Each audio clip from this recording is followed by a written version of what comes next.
I like me crab and me callaloo. I don't like no mulligan stew.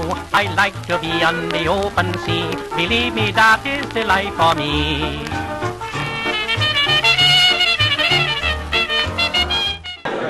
I'm going to give you some comparison now. Dominica has gone ahead on this matter. Dominica started down the road 6 years ago, somewhere around 2007 or 2008. They have done, this is for geothermal now. Yes. The energy you're going to get out of the volcano, let me put it that way. They have done the exploratory drilling.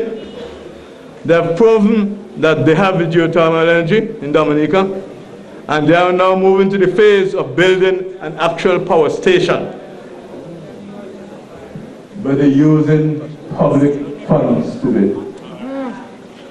They have gone to the European Union, and over these years, they have got the funds to do it. In the next longer-term phase of their project, that's in Dominica, they want to export energy by undersea cable to Guadeloupe and Martinique. Yes. That's what Dominica is doing. Yes. And the fact is, if you look at Dominica's experience, we see that everything that Gonzalo is talking about at this point about geothermal is mere speculation. I'll come into the money. He's putting it forward as an actual plan with some sort of definitive timeline. But that, you know, election around the corner. Don't be fooled.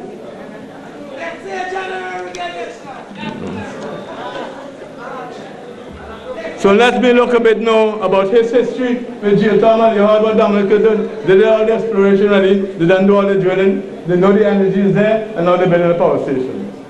Let me give you Gonzalo's history on that now.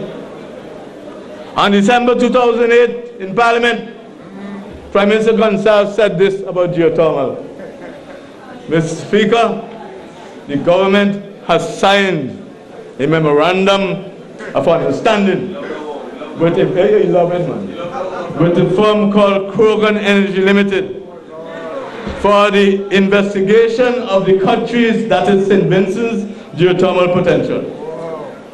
Representatives of the government and Krogan have been involved in several meetings. A formal agreement is in the offing, and if concluded soon, it's expected that drilling could commence in the third quarter of 2009. The problem is, however, that's 2008. The problem, however, is that Krogan fellow was a trickster. He did nothing. There was no performance on the agreement, and he disappeared. He tricked Gonzalo. Yeah, big time. Big time. But a friend of mine in this business told me that if Gonzalo had spent, he and Thompson had spent 15 minutes on Google back at that time, they would have found out that the guy was a fly-by-night. So he did nothing. I don't know if he carried any money. In any case, years passed, and we heard nothing further about geothermal until recently. And up to now, then, in October 2013, 5 years after Gonzalo spoke about Krogan, no drilling has started in St. Vincent and the Grenadines. 5 years have passed. Bear in mind, Dominica went through that phase and completed it. We have done nothing. Hence in the Grenadines. So 5 years passed. He can't get the drilling done. And he wants us now to believe. It took Dominica 5 years to reach where they are now, before they built the power station. He wanted it in 4 years, including building the power station. And he ain't put out no money yet. This is not the statement of a credible person. That is a statement of a man who is facing another election gimmick in front of you, hoping that you will fall for it. Back in September, Ralph Gonsalves addressed the town hall meeting in New York. I'm going to make all the dates, you know. We have the information. And he spoke about geothermal energy in St. Vincent. He outlined how his government is working. I want you to listen to these names here. You're going to hear them again. Outlined his government is working with a Canadian company called EMERA, E-M-E-R-A, and with another company called Regisford Geothermal from Iceland, with technical assistance from the Clinton Global Initiative. So these two new companies now come on the scene. He spoke about having 10 megawatts of geothermal energy on the grid in 4 years. Yes. He said not this, you know, in 4 years. What Dominica talked for 5 years, he going to do more than that in 4. And he made it sound so nice and easy. We are here to tell you some of the truth about all of this. And it's not as nice and easy as it's made to some. Let us look at the facts. Fact. To date, there has been no definite assessment of how much energy we have up there. It has not been done. Because that has not been done, we can't tell how much geothermal energy we have there. You know something? Drill it. But maybe I should explain, you know. Gotta get some notes. What a geothermal well is like. Drilling a geothermal well, then we go down to get the energy out of the ground. It's like drilling for oil. A geothermal well is a deep hole drilled into the ground. In this case, we're talking about up by Sufre, to explore for geothermal energy and to produce it. The wells that they use to explore that is a deep hole, but only to 4 to 6 inches in diameter. It ain't a big wide hole, only 4 to 6 inches in diameter. And if you find energy, and you have to drill to bring out the energy and to produce it, the hole is only 8 inches wide. But the hole can go down as far as 4,800 feet into the ground. That's what it is now. So let's show you understand that's what we're talking about. No drilling is taking place this time. The Regisford Geothermal are doing some surface phase examinations out there.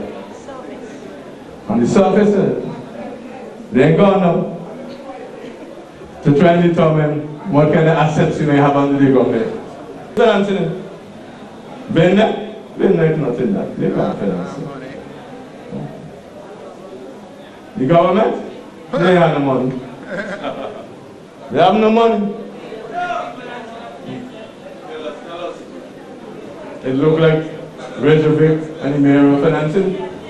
These are private companies, and I want to do something else. We have checked on the debt to find the Regisford geothermal, and we can't find a project that they did in the world. In the world. They just started to do some projects. They have no experience of having completed a geothermal project anywhere.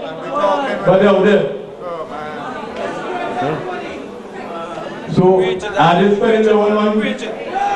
Are they spending their own money? It seems so. It seems so. Don't say no. That's what it seems. Because the government they put in it.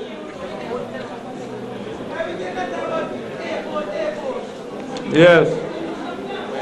Listen to Gonsalves' statement. That's why I asked the question with the money now. Here's what Gonsalves had to say. He said, no one seriously believes that EMERA, that the Canadian Fund, will come to St. Vincent to put in facilities to generate only 10 megawatts of power. That's what we need. They have their eye on a larger price. He said that to me. This Gonsalves statement. Let me repeat it. No one seriously believes that EMERA will come to St. Vincent to put in the facilities to generate only 10 megawatts of power. They have their eye on a larger price. That is our Prime Minister speaking on this matter. What is this larger price? What is this larger price? Do not underestimate that question in me. What is the larger price that the area has their eyes on? And why should Ralph Gonsalves, the Prime Minister of a sovereign state, be interested in the larger price to be acquired by a private company?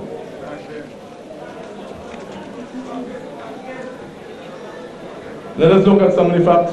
This is a very big question, and it's going to come back to haunt every man, woman, and child in this country. Let us look at some facts. Let's look at how Dominica did their business. And bear in mind that Dominica and St. Vincent are very similar in terms of the energy sector. Are you going to put that money into Vincent to buy all the shares in Vincent? What? These questions remain unanswered.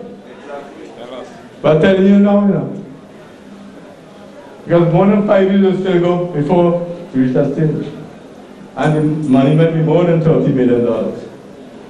So think on these things. You have to move them, You lose the bank.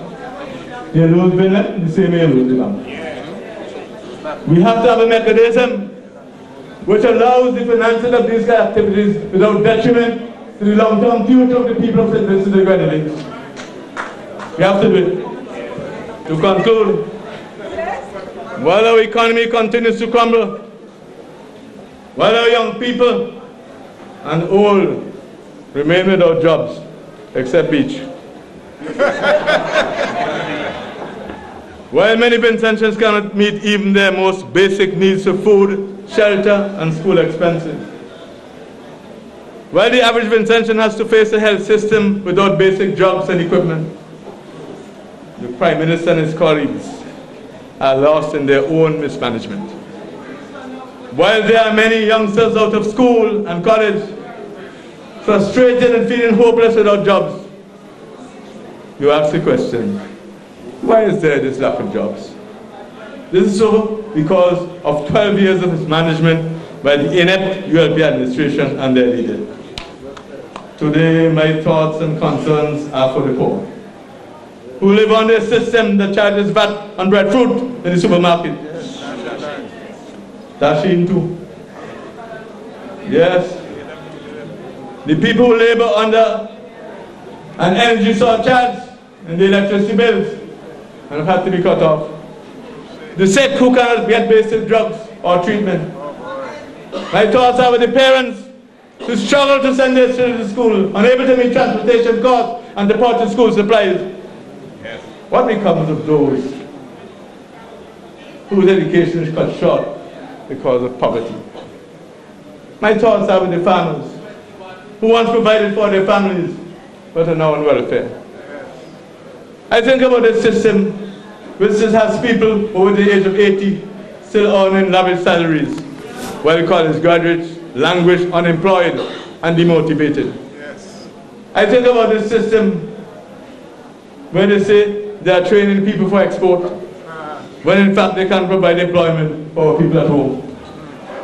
I see a system that has led to business closing, hundreds of persons being laid off and out of work. A system that frustrates our young people, providing instead an incentive for crime.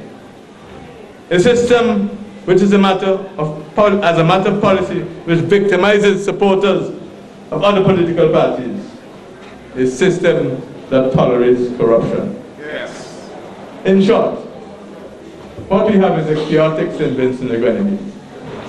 This situation cannot continue. The ULP has to go and go now. Yes. The NDP is ready. The NDP is ready. The NDP is ready. Thank you very much.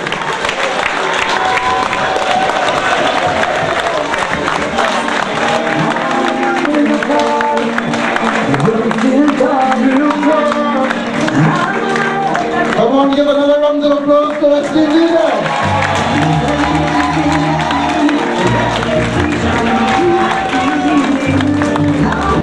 She has amassed varied career experiences as a healthcare ombudsman, registered nurse, and a community activist.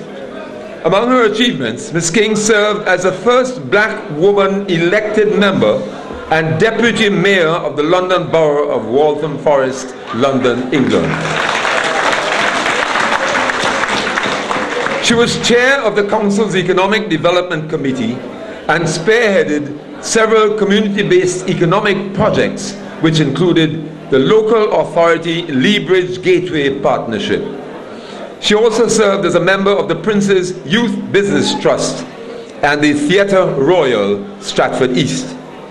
Ms. King maintains an active interest in Caribbean and international affairs and attended the 1994 Pan-African Congress, which was held in Kampala, Uganda.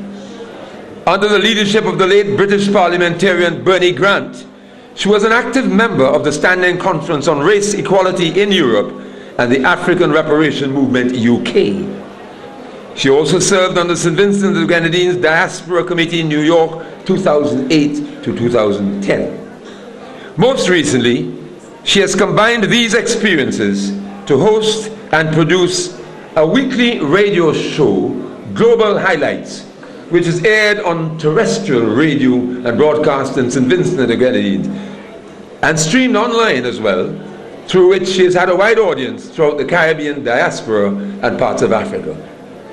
The distinguished guest speaker, Ms. Luzette King.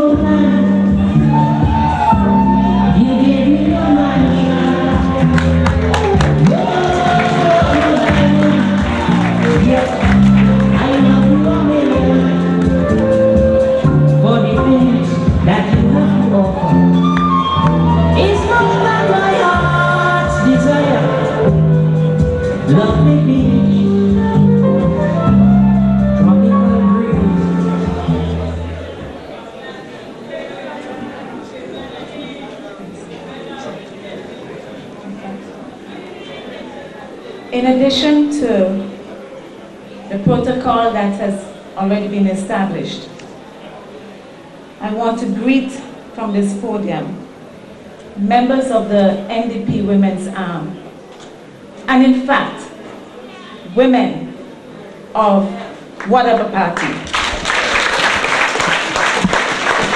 I want to greet the youth of the New Democratic Youth Arm, and indeed any youth in St. Vincent and the Grenadines. Ladies and gentlemen, and all within the reach of the sound of my voice and the internet, I greet you. I'm honored to have this opportunity to present my own thoughts and insights, reflect on my experiences, and help craft a vision for a brighter future for St. Vincent and the Grenadines. I do appreciate that I'm standing between you and lunch, but bear with me. Before I go into my delivery, I want to share something with you. When Ajene Eustace attained manhood, he decided that he would become a Rastafarian and felt it necessary to seek his father's blessing. According to Ajene, he had a shock when his father told him, well, you are a man now and is able to make your own decisions. Ajene said that he respected his father even more from that day to now.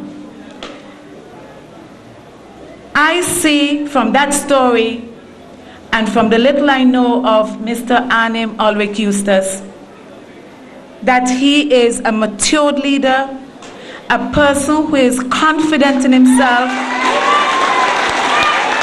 a person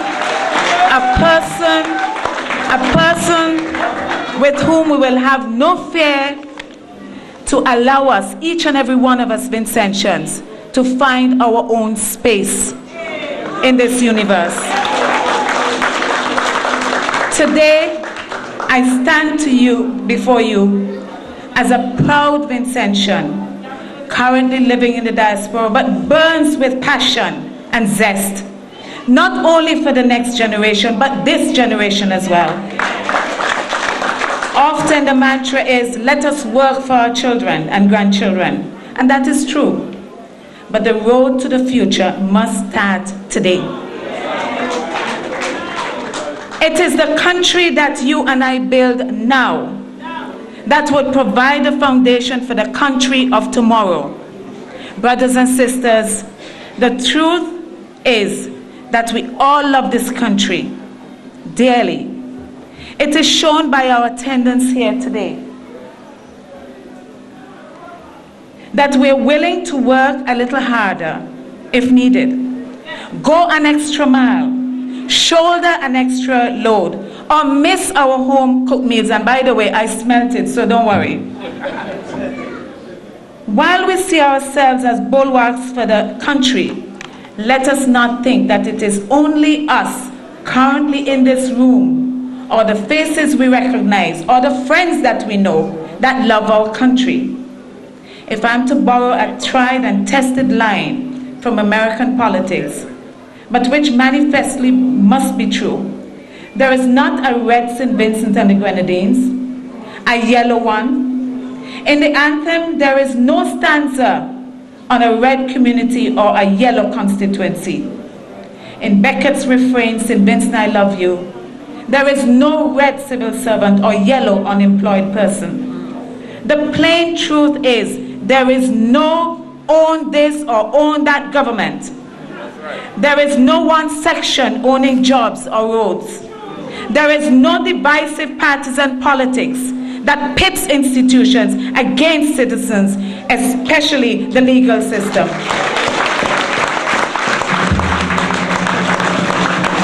Brothers and sisters, to be clear, I want to start this presentation with the proposition that it is going to take all of us, supporters of the Unity Labour Party and the New Democratic Party and the smaller parties, to re-engender a nation in which we can be proud. It is going to take the Vincentian living in Toronto, Canada, Brooklyn, New York, and Portsmouth, England, and I don't know why I didn't put Highway Come. Equally, St. Vincent and the Grenadines need a farmer in Evesham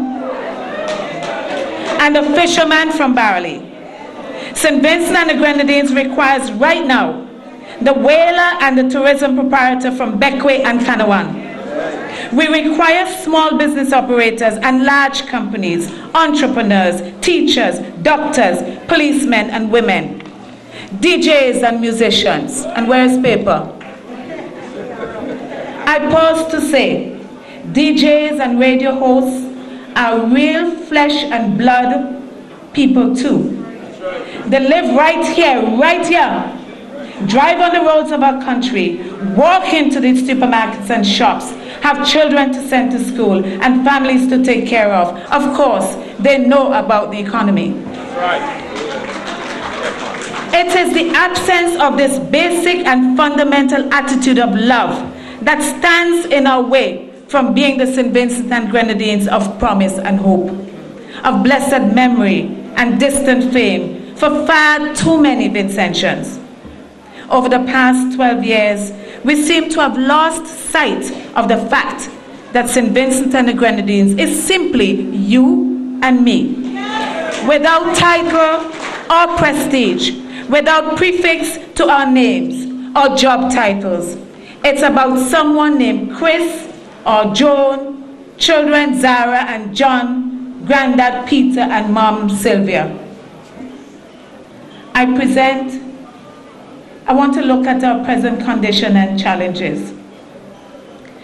The global environment has been harsh to small open economies like St. Vincent and Grenadines. And over the past decade and a half, we've been confronted by many challenges, including the September 11, 2001 terrorist attacks in the USA, high inflation, and food and energy prices, in 2008, a global recession. Locally, the country has been hit by storms and hurricanes. We've had to confront pest and disease in our agricultural sector and try to cope with so many other vulnerabilities that confront us. In many aspects of our economic sector, we have been asked to compete with continuous changes in trading regimes, lack of preferential access to markets, and historical disadvantages. Our country does not stand alone. These challenges are real, and our CARICOM sister islands have similarly been challenged. After all, our economies and societies are interlocked due to globalization. Brothers and sisters, it is true that despite these challenges, St. Vincent and Grenadines has weathered the storm and is surviving. This speaks to the resilience of our people to wake up every morning and try to make it much better than yesterday. It bodes well for the mother who manages her household economy on a low wage that is attributed to unemployment or underemployment. The farmer who still ships off 10 boxes of bananas as she laments, and I say she deliberately, she laments or consistently, how did we put it? She must be applauded and encouraged. It also bodes well for the teacher who went to the classroom and taught every day while waiting several years for 1.5% salary increase, which was unilaterally legislated. I stand before you, and please listen to me. I really need you to listen to me for this one. I stand before you, accused, maybe convicted, but hopefully not condemned, for helping bring about change in 2001 from the then NDP administration. My experience in England, when I hit that motorway at 19 miles an hour to organize Vincentians in High Wycombe to help usher new dispensation. If we're all honest to and with ourselves, no one will be in denial that change was necessary in 2001. Change is inevitable, and so no one should feel superior to the public's desire for change. Change is constant. It is critical for our own development. Today I stand here convinced that after helping to bring about change 12 years ago, it is now time for me to stand and be counted.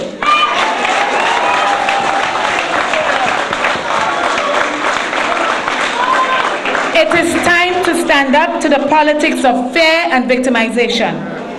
In the same way that I did when fighting the fear and victimization in London, at the London Borough of Hackney and Waltham Forest during the 80s and 90s, I will continue. And listen to this. From my experience, the progressives and leftists are the worst offenders of discrimination of all kinds. If only we knew that laws made retroactively on a Sunday would be deemed a master stroke on a Monday. If only we knew. If only we knew that the annual increase in the number of people, including farmers on the poor relief list, was progress. If only we knew. If only we knew that pointing your middle finger at and in the public had a positive meaning and can save lives. If only we knew.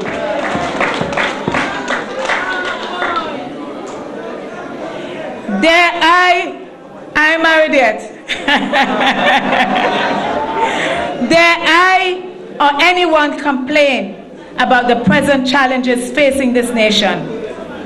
The authority to speak on issues of socio-economic and political nature is reserved only for those so appointed to speak in glowing terms on a daily basis of a so-called and self-styled poor people government. Friends, follow this logically. Follow me.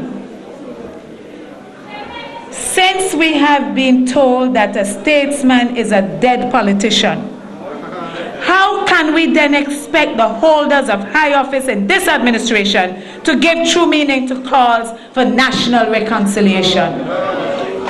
It takes statesmen to do that, and women. Do you not see a slim chance of this ever happening unless we change guard? There's little room at the table for opposing voices and middle ground, and especially those who are seen as statesmen and women. We saw it in the campaign on the Constitutional Reform Bill in 2010.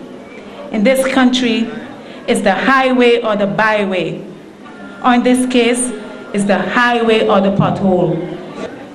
Vincentians at home and abroad are doused with doses of vitriol when they ask for prudence, personal and collective responsibility, fairness, justice, and values as core components of good governance.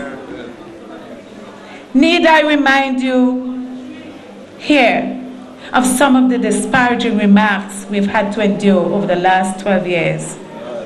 Untutored, unlearned, uncultured, dotish, terrorist, lowest common denominator, yam boy, idiot boy, and roast breadfruit, dirty dog,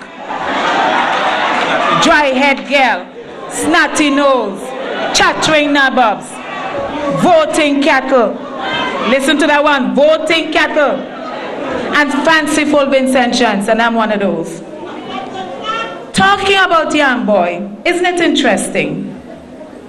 That statement suggests that a farmer is the lowest of the lowest at a time when we all know, if we're honest, that agriculture is our only saving grace.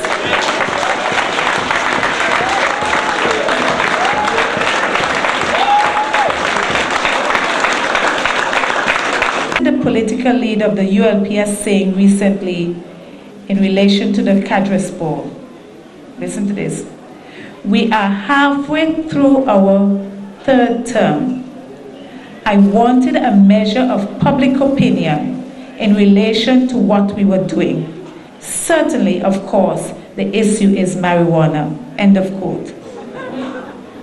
This statement by the Prime Minister is so profound that it went over the heads of the media and almost everyone in this room here today and the public. What the ULP leader is saying is that in setting government policy, he has to ensure that it has a political currency sufficient enough to return the party to electoral victory. Don't be fooled. It's not a poll on what is in the best interest of the country. It is a poll of what is in the best interest of the ULP. This is good governance ULP style and the politics of distraction. Everyone in the diaspora in particular tips their hat to a small giant in Brian Alexander. His daily online Facebook broadcast sets the stage for political debate on a daily, it's daily. His videos showcasing the derelict nature of the country, particularly the roads and building infrastructure, are prized. Let us also do not forget how attempts were made to disparage Brian in the public with a heavy-handed shakedown that yielded nothing. Finally, the last of the three men I'm thinking here has been in the crosshairs of this administration for several months, and so too he has equally turned the tables and have been a thorn in the government's side. A direct descendant of an African slave who is none other than Leon Bigger Big Samuel. The chains leading to his property is symbolic of the chains that handcuffed his great-grandfather, who was most certainly among the surviving Africans who were led across the Atlantic Ocean by slaves between Africa and here. I want to also acknowledge Margaret London at this point too. I commend her tenacious research skills when dealing with matters that are of interest to the public. Thank you, Margaret. I firmly believe in the leadership of this party. And believe you me, Mr. Eustace.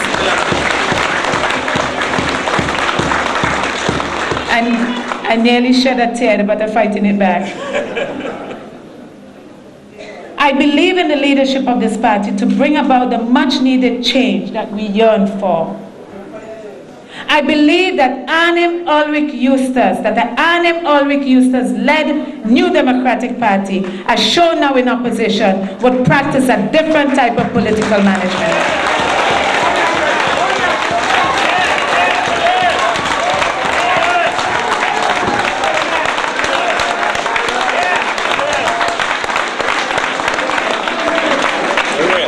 One that is not of theoretical doctrine, but of real people-centered origin. It has to be people. The party has shown its willingness as a mass party to help those in need, to apply themselves to helping as many school children with supplies every academic year. The party in opposition has refused to score cheap political points by reaching across the aisle and supporting government initiatives that they think are in the best interest of the country. So too, they have given strong opposition and rebuked the many shortcomings of the present government. When they persist, then you read the figures of the elections passed in 2001. The NDP, nearly called the wrong one. I know. The NDP only managed to gain 23,844 votes. By 2005, this increased to 25,734 votes. And by 2010, 30,012 votes.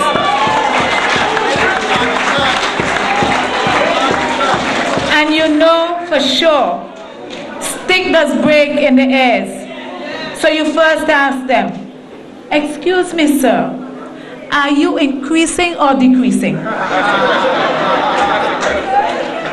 And then, before you turn your back, just say, I have an upcoming election to prepare for in 2012. Let's count votes for leader then.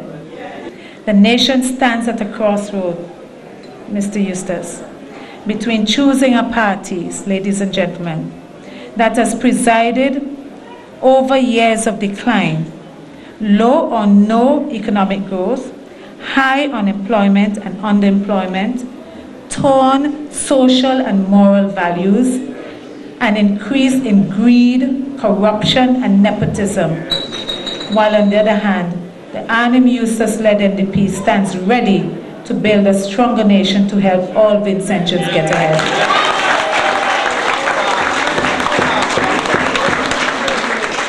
But I ask the question again, NDP, are you ready? Your first day in office is not going to be easy. You are going to meet nice buildings with little productivity, road paths with little surface, educated graduates and youths on the block looking for job opportunities, school bags without books, pockets without money, and mouths without food. NDP, are you ready for this challenge? However, the electoral hurdle will not be pretty or easy. You should expect a humongous challenge from your opponents. It will be a fight to the last vote at 6 p.m. on the evening of the election. Forget about the politics of distraction. Let's have a heart-to-heart on the Constituency Development Fund and the Agricultural Revitalization Plan. Tell us more about the hostel for students from the Grenadines who are studying on the mainland. We would like to hear the projections about the number of students who will benefit from the exam fee subsidies for CXC and other external examinations. How would sports, culture, arts, ICT development, crime and violence, healthcare and the other sectors be addressed in a holistic way? It is clear at this stage, some including those in the media, only seek to entertain. They're merry men from the fat of the land and drunken by greed. That's only some. Don't be sidetracked from the work that it will take for you to be ready. Don't be burdened by the lofty academic enterprises that give knighthoods on a Sunday afternoon and seek reparations at Monday's Mass. Be ready to defend Zionai and the port workers' rights to economic independence and systematic slavery conditions occasioned by a dependence of political elites. Be ready to be in the vanguard for Bigger Biggs and Douglas De Freitas, and need I say, his brother. When the media ask your views on paid polls, tell them, come another day, when they're ready to talk about the ballooning public debt instead of the triviality.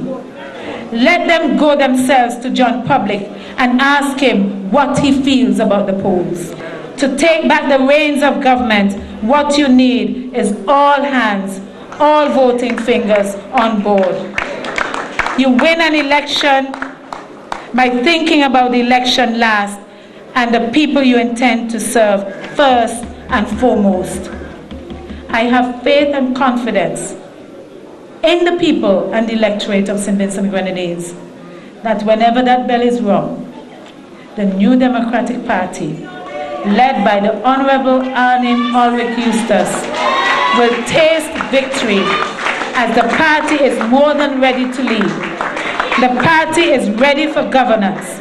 It is a party who knows how to win 15 seats. It is a party who knows how to govern from the center. Enough, no more of this band of merry flip-floppers who are drunken by power. The time has come for an NDP administration, and I know, having a loser king on this platform, they are ready. Are you ready? Are we ready?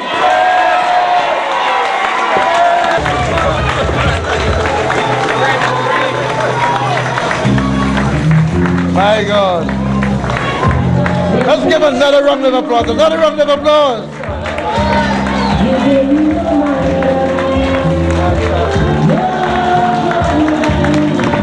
This is it.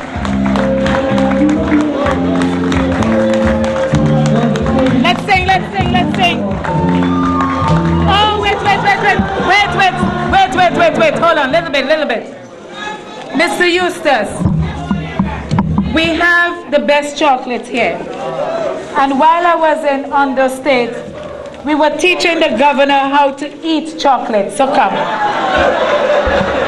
We have 70%, 75%, and 80%. Now, this is how you do it. You would open the pack, take one. Do it in the right place. It's off. Yeah, that's off? No worry. It's off. As long as you get one. Oh, you can't get it? Anybody has a scissors or something? Nice. Oh, look at that. Don't worry. I got it. Good. So you take one. Now don't chew chocolate. You don't chew chocolate. Okay. This is what you do. Listen before you do it. Put it on your tongue.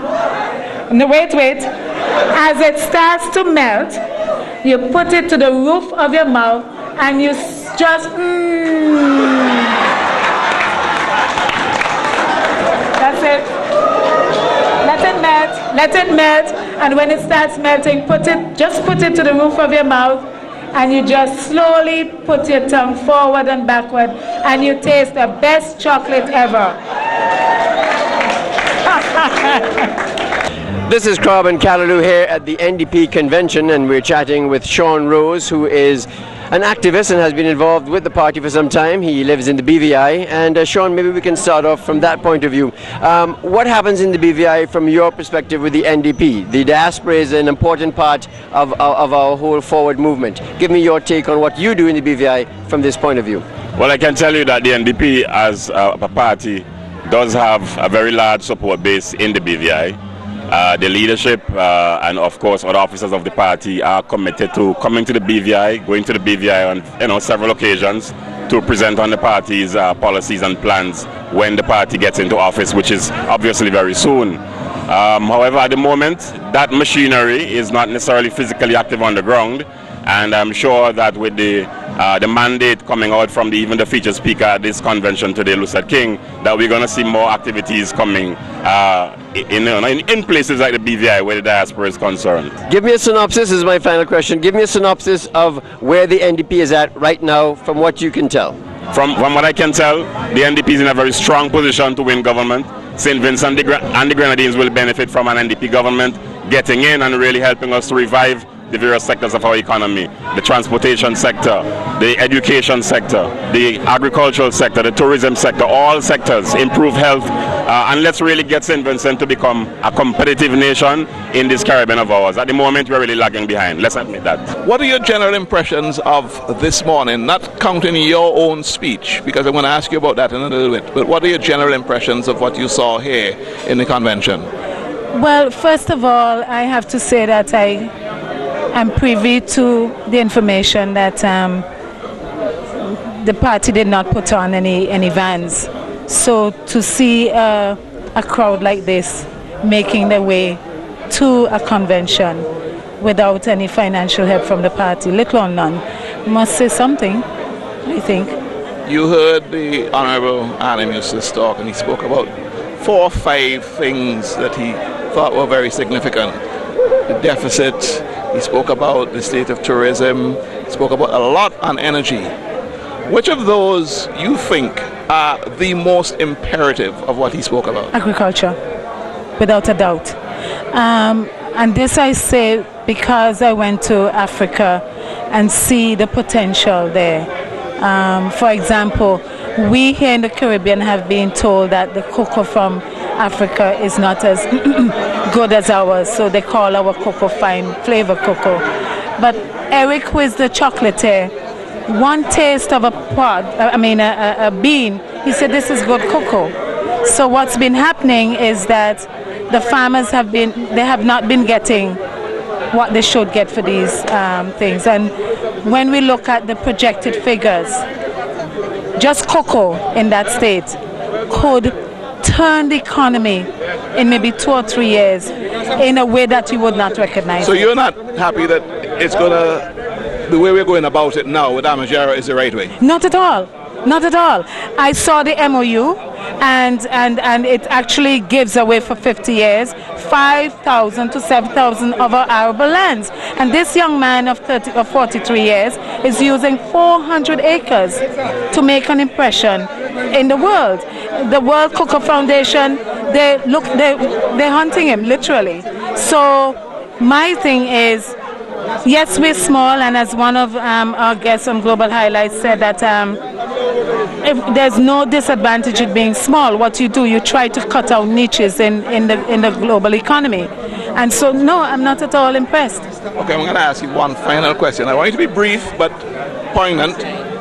Why did you defect, if I could use that word, from the Unity Labour Party? I never defected. Why are you now on the NDP platform, supposedly? Because I believe that we are one, and this is how I practiced my politics in England. I actually won over, I don't know if you know the British National Party, racist. Yes. I actually won over one member of it, and I had Christmas lunch with her the first year of my becoming elected at her table, and she admitted to me that I had changed her. So the politics should not come between us and among us. Mr. Eustace, I listened to your entire speech, and I thought you picked 4 or 5 areas, as you said, that you really wanted to focus on. Yeah. I'll pick you up on the first one. not the first one you mentioned, but the last one actually you spoke about energy. Yeah. You seem very passionate about this geothermal thing in terms of the way it seems to be developing. What, if you want to expand a bit more on what are your reservations? My reservation has to do with how it's going to be financed. If the companies are going to finance it, the private companies, and they spend $30 to $40 million, the government will not have any money to repay them. They'll want something for their investment.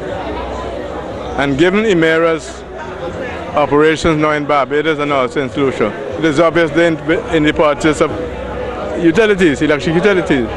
They'll ask for Benlec. So I don't support that. I support geothermal, but I prefer they have taken a different route in terms of the financing of this exploratory phase. That is my main concern.